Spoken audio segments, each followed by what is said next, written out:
appetite's grown insatiable. Yo, what is going on? Full Heel Podcast. I'm your host, Rafael Chaidez, and those are the rewrites. If you guys are wondering who's in the background, the music is the rewrites. My buddies, the rewrites. Check them out. They're doing a show November 2nd here in Chicago, and then later on in November they're doing a show in Michigan, so that should be a good one. But go ahead and check out the rewrites on Facebook, Twitter, SoundCloud, YouTube.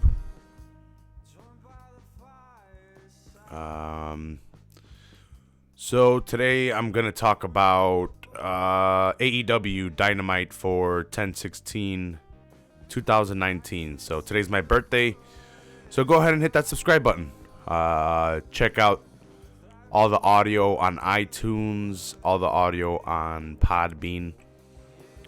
Hundreds of episodes, hundreds of hours of me and my buddies breaking down WWE careers, matches, pay-per-views, and mixed martial arts pay-per-views. We also do those, so go ahead and check that out. AEW. What is this? Third week in a row? Yeah, I think it's the third show. What can I say? Fantastic. They're not letting up on producing good content. Today was very, very tag team heavy. Not that I'm complaining, but today was very, very tag heavy. We have a tag team tournament going on for AEW. And that's how we started it off. We had SCU taking on the Best Friends. And it was going to be Christopher Daniels and Kazarian taking on the Best Friends. I didn't write down the Best Friends' names, so I don't know their names. But I said it was going to be Christopher Daniels and Kazarian. But before the match, the Lucha Brothers attacked SCU and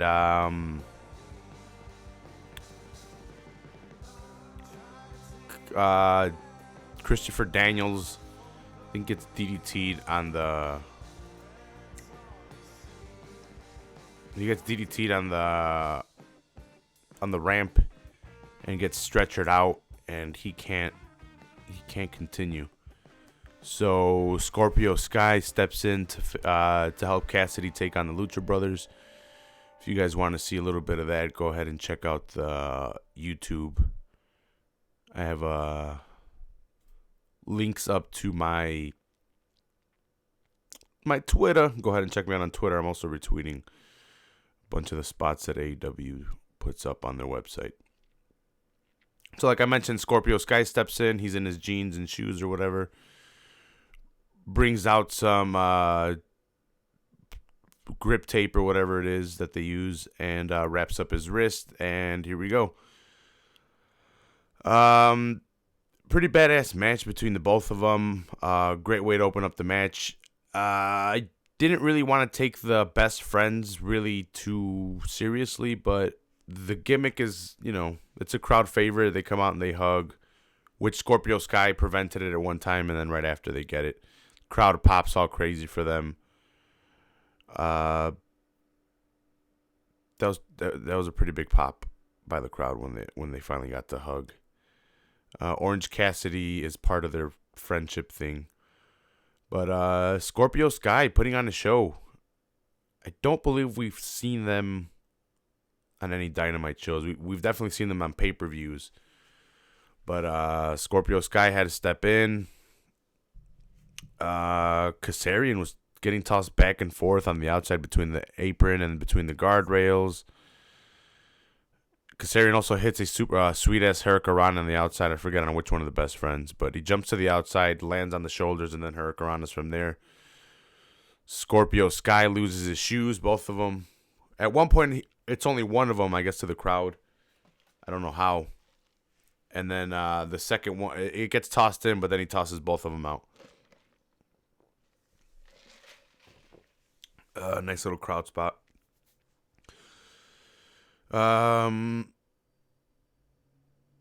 SCU hit a power bomb / leg drop tag team move. I don't know if that's their finishing tag team move. I'm not too familiar with SCU. But they get the 3 count and they advance in the tag team tournament, eliminating the Best Friends tag team. So, like I said, go ahead and check out my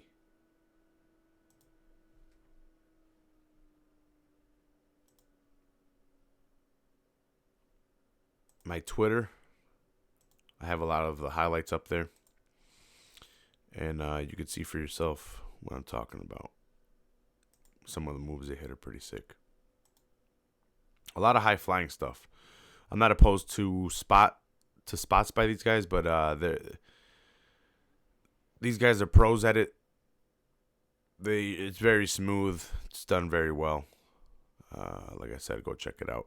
I have video or clips or GIFs or whatever up on the YouTube if you guys are listening to the audio, or on my Twitter. What I'm talking about. After this, we have Santana and Cruz coming out to face John Silver and Alex Jones. It was pretty much a squash match for Santana and Cruz. Or sorry, Santana and Ortiz. I don't know why I keep on calling them Cruz. Yeah, Santana and Ortiz pretty much just dominate. They hit a badass finisher where I don't know which one of them puts them up on their shoulders. And then the other guy pretty much jumps over and kind of hits a neck breaker. And then that's how they got the 3 count.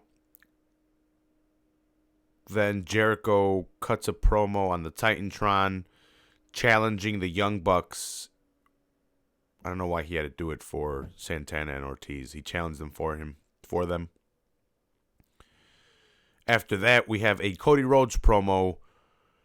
They're pretty much saying how Cody Rhodes is running the company, but also trying to get the title. And I think it's awesome that Jericho has the title and they do this build where if they actually do put it on Cody, or when they eventually do put it on Cody, it'll have some prestige. Cody was never heavyweight champion anywhere else. He was Intercontinental champion. But putting a previous heavyweight champion, especially the first ever undisputed champion, as in Jericho, and he's the biggest name out of WWE right now, I would say, it makes it that much better for Cody, that much more prestigious to have a title that was originally won by a previous WWE champion, instead of it just being a company started by Cody and then him winning it off the bat. So they're building it up, and I think that the next pay-per-view that we're going to get Jericho versus Cody. I'm not sure where it's going to be, that one. I think it's Ortiz that's playing up the crazy. Last week was the tongue. This week was the rope biting. Camera really focused in on that, on how crazy he is. So we'll see how that goes with this tag team. They're going to challenge the Young Bucks, since the Young Bucks were eliminated last week from the tag team tournament by Private Party, which were at ringside for one of the tag team matches. After this, we take a break from the tag team action, and we have Dr. Britt Baker, DMD, taking on Riho. Last week, they were tag teaming versus... I don't remember who. But they were against that Chinese lady that dresses like Freddie Mercury. And I forgot that other purple-haired white chick. B. Peasley? Or P. Beasley? Something like that. I've only seen her once, so... But this was Britt Baker, DMD, versus Riho. Riho being the speedier, more agile wrestler of the two. But Riho's really tiny, like super tiny, even compared to Britt. Britt's not even that big. But Riho was able to play that role of she's got that strong style where she runs the ropes a lot, throws her whole body weight behind her knees, behind her attacks, and Britt using her power to prevent some moves, really like loading down on her weight so Riho can't slam her. Riho uses a little. She's pretty unique with her offense, but it's a little sloppily executed. It needs some tuning up. It could be a language barrier, and it could be a chemistry. I don't think it's a chemistry thing. Just chemistry in terms of that they haven't worked together a lot. So I just think they need more time to work together, to get used to each other, to build that chemistry. Both very good, but at one point, Britt Baker locks in her what's it called? Her lockjaw, where it's the rings of Saturn, and then she gets the mandible claw. She couldn't get Riho's mouth open. Riho reverses the lockjaw and pins Britt Baker. And Britt Baker shakes Riho's hand afterward. So Britt Baker was locking in the rings of Saturn, and then she kind of gets cradled. Well, not cradled, crucifix pinned. And because she was too committed to her submission move. Riho retains. I would definitely go check out that women's match. It was pretty sweet. I'll put up a little bit of the Twitter so you guys can see that. Yeah, so Riho's so tiny that they have to put the strap all the way on the last rum, or whatever you would call it. And that's the women's belt. Yeah. So go ahead and check out the YouTube for the visuals. The match after this was back to tag team action. We had Jurassic was it Jurassic Express? Yeah, I'm skipping. Yeah, Jurassic Express, Marco Stunt, and Jungle Boy taking on the Lucha Brothers, Phoenix, I think it's Phoenix, and Pentagon Jr. This was a pretty badass tag team match, and it's further advancing in the tag team tournament, whoever wins this.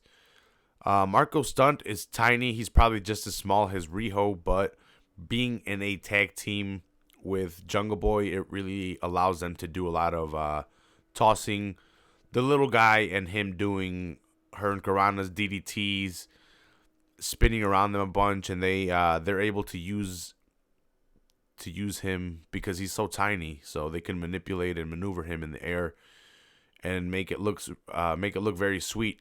Jungle Boy's not as small, but he's not gigantic himself. But they seem to be very, very good workers from the minimal times I've seen them. I've seen Lucha Brothers a lot more, especially in Lucha Underground. Jungle Boy and Marco Stunt I hadn't seen as much, just because I don't know if they were there. I don't know if they were in Lucha Underground. But, yeah. Fantastic match. Eventually, the Lucha Brothers hit the Cero Mercy, which is it almost looks like a pile. One of them holds him up for a pile driver. The other one jumps off the ropes and stomps him on the butt as the other guy goes for the pile driver. And that's the 1, 2, 3. Lucha Brothers advance with Private Party at ringside looking on. After this, we have another tag team match. Like I told you guys, super heavy tag team night today. I don't know if they planned it out like this. Jon Moxley and Pac taking on Hangman Page and Kenny Omega. Fantastic match. Fantastic tag team match. With 4 guys that could really put on a great show, even in a tag team match. We've seen Dean Ambrose, Jon Moxley, tag up a lot with The Shield, so he's able to do it. Hangman Page, last week we saw him tag with Dustin Rhodes. They had some good chemistry as a tag team. And then Omega is always a badass. And Pac, probably the best worker out of all of them there. Him and Omega would battle for that honor. I guess the story of the match was Page getting tossed on his back and him focusing on his back. And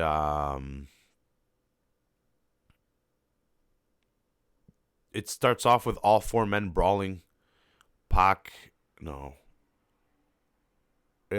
and Page are on the outside brawling, and Omega and Moxley are on the inside brawling, and that's eventually how it starts. And then they start working on Omega. Eventually, Omega gets the hot tag on Page. Page comes in and cleans house. When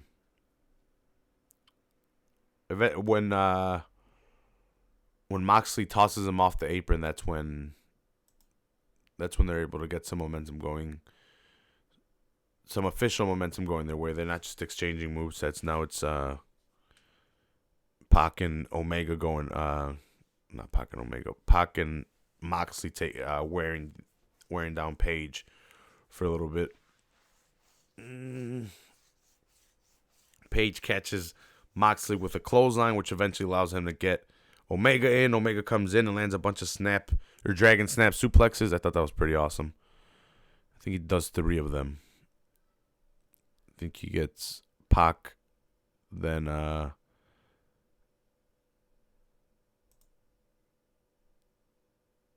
Omega, no, Pac, then Moxley, no, and then back to, no, so it was, he gets Moxley, then Pac, and then Moxley again. Okay.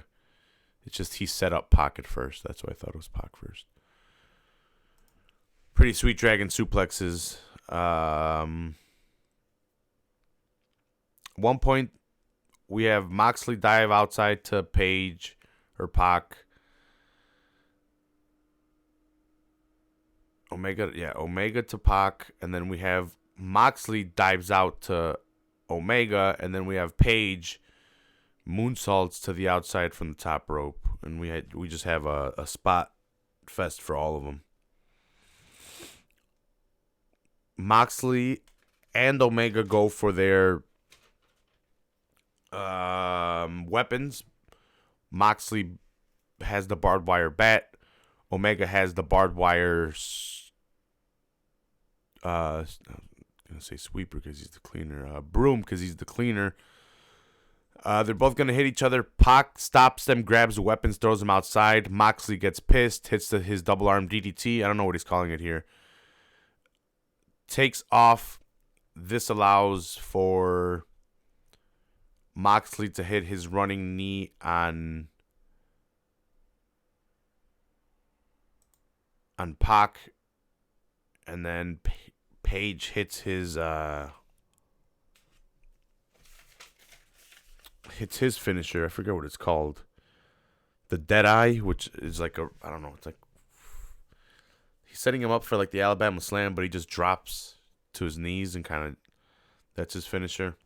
Besides the spinning elbow or spinning lariat clothesline. But pretty much it's because Moxley took off after Pac took the weapons. He got pissed, took off. That's what led to Pac losing the match.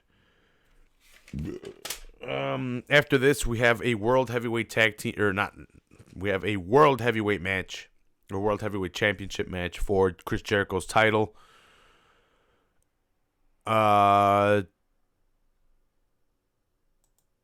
Chris Jericho has to defend it against Darby Allin because Darby Allin won the opportunity last week against... Fuck. What was that other guy's name? It's another hardcore dude. I'll remember it eventually. Fuck. It's all like on the tip of my tongue. Yeah, I bet you guys are yelling it. Whatever.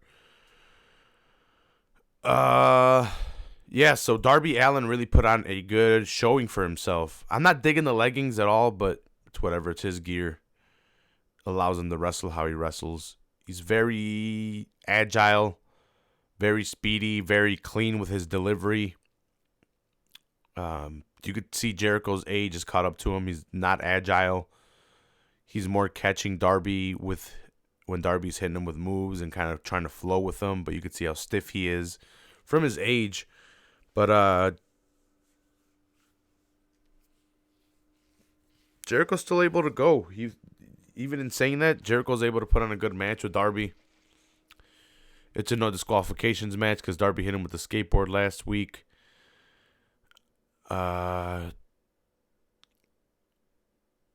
Good high-flying offense by Darby. Jericho ties Darby's hands behind his back with tape. Darby somehow is still able to dive at Jericho to the outside. He's able to climb the ropes, land the move from the top rope with his arms tied behind his back. The crowd is going crazy. Like this is a badass showing by Darby Allin. Like I said, put the leggings aside. Put his size aside. The guy's super young, super agile, super fast, and very clean delivery. He goes up to the top rope, and Jericho's on the floor. Jericho distracts the referee by grabbing her face and turning it away from what's going on. Darby's trying to climb to the top rope. Jack Hager comes, punches Darby Allin. Jericho locks in the Walls of Jericho, and that was it. Walls of Jericho, 1, 2, 3. Jericho retains his title with the help of the Inner Circle. The Inner Circle come out and celebrate with a little bit of the bubbly. So the Inner Circle come out and bust bottles out, and they're having a badass time. I'm having a badass time with breaking down all of this AEW stuff. It's awesome. Wrestling is back at it. Raw sucked, so I didn't do a breakdown. I'm here doing a breakdown of this because AEW didn't suck for the third week in a row. It's been doing great. They end it with the Inner Circle drinking a little bit of the bubbly. Please hit that subscribe button for weekly breakdowns with the Full Heel Podcast. Breaking down the matches, breaking down weekly Dynamites, maybe weekly Raws. If they're going to suck ass, I don't want to watch them. Congratulations to Bruce Pritchard taking over SmackDown as executive producer. I hope everything works out for Eric Bischoff. Please subscribe to the podcast. Check me out on iTunes, Podbean, Stitcher, all that good stuff. I'll check you guys out next time. Stay tuned Friday for the fights. Fight Companion with my buddies. Joined by the fireside. Dig it! Yeah!